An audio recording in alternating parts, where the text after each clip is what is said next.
Hi అండి అందరికీ welcome back to our channel Ashwini kitchen. Today recipe pesarattu upma అండి. ఎలా చేయాలో ఇప్పుడు చూద్దాం. నేను 2 గ్లాసులు పచ్చి పెసలు తీసుకున్నాను.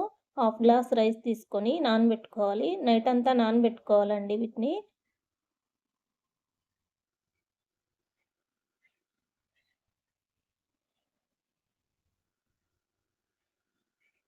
పెసలు నానిపోయాయండి. ఇప్పుడు మిక్సీ పట్టుకుందాం.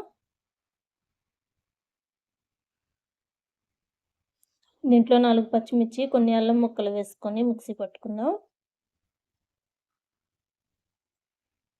ఇప్పుడు దీంట్లో సాల్ట్, కొంచెం జీలకర్ర వేసుకొని ఒకసారి కలుపుకోవాలి. కొంచెం గట్టిగా ఉందండి. ఇప్పుడు కొంచెం వాటర్ పోసుకొని మళ్ళీ కలుపుకుందాం. ఇప్పుడు స్టవ్ వెలిగించి పెనం పెట్టుకొని ఆయిల్ వేసుకొని అట్టు వేసుకుందాం.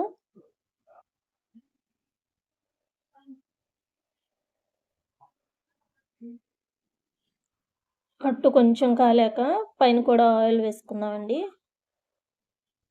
ఇప్పుడు రెడీ చేసుకున్న ఉప్మా వేసుకోవాలి. ఇప్పుడు అట్టు మడుచుకొని 2 వైపులా కాల్చుకుందామండి.